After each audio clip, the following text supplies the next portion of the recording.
Hi, everybody. Welcome back to my channel. My name is Julie Hirt. I am a certified soul level animal communicator and a certified soul level intuitive coach. And today's video is all about the March animal lesson, or the animal lesson for March, however you want to say it. Anyway, what happens is all of the readings that I've had in February, there is a thread that begins to develop.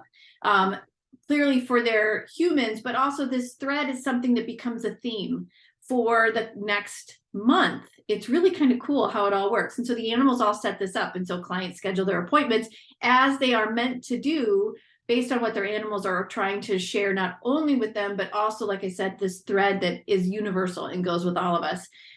What's really kind of cool this month is that Lukas also participated heavily in the creation of the animal messages for animal lessons for March. So what it's all about is mirroring. So I don't know if you've ever had an opportunity to hear or to learn or to watch what your animal is doing and how they're mirroring your behavior. You may think that they have an upset stomach, or you may think that they got in a little bit of a tussle at daycare, like Lukas, or you can think that they're going off their food. Sometimes all of that is absolutely is with them. This time, though, right now, is they're really emphasizing this mirroring behavior that they're doing with all of us and all of you this month. So when you have a moment and you notice that your animal is doing something different or doing something that kind of hits you right here, and I'm pointing at my sternum, the heart center, it really kind of hits you, even if it's the solar plexus, and it makes you think, I wonder why they're doing that.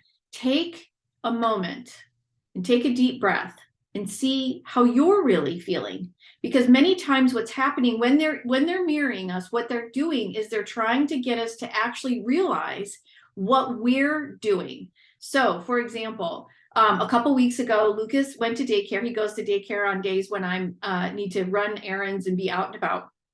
And he went to daycare, and he usually has a wonderful time. Every now and then, though, he doesn't have as great of a time. On this particular day, he was called rambunctious, but we've always known about him since we adopted him that when dogs come running at him, particularly if they're younger, particularly if they're male, it has to do with his history and where he was beforehand.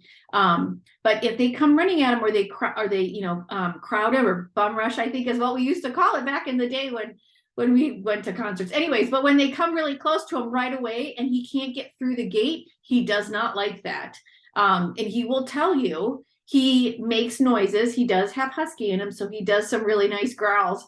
And he will make sure that people or dogs get back and away from him. He may snap. He has never hurt anybody. He has never injured anybody. But he has no problem in telling you that you are in his space.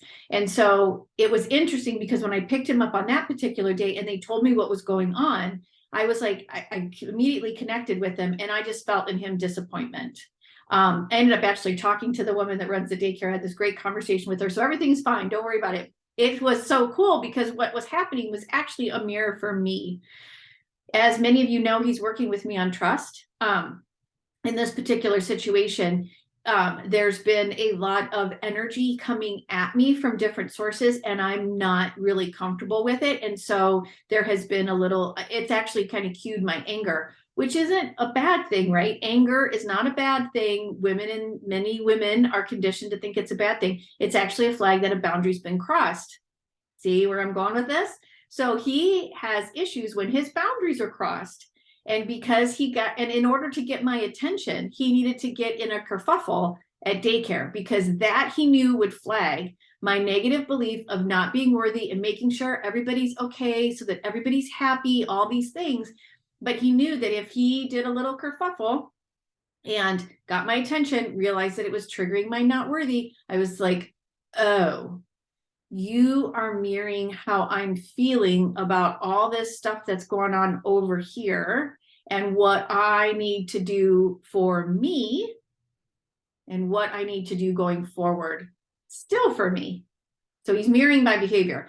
So in many situations over the past month, and even still, it's still happening in March too, I will say the sessions I already had this month, because I'm a little late getting this video out, we're still seeing some mirroring. Animals are really wanting us to pay attention to what we eat, that we're taking care of ourselves through our food, through the amount of water that we're intaking. So dietary stuff. So if you notice that your animal is drinking more, or maybe going off their food, or wanting to eat something completely different, take a moment and just check in with yourself and see if you're doing right by you and your body, or what you would like to change about it, or what's going on as far as your relationship with food and your relationship with water. I just want to see if there's anything else about all of that. That's like the biggest, those are the biggest things.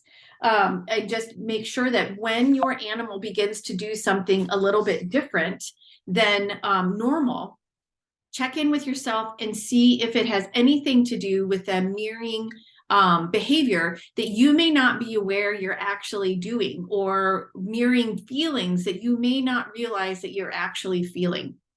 Take a moment, double check. And when you see that that is absolutely true, oddly enough, take a breath, forgive yourself, and thank your animal. And I hope you have a wonderful March, and I'll see you again soon. Thanks for being here.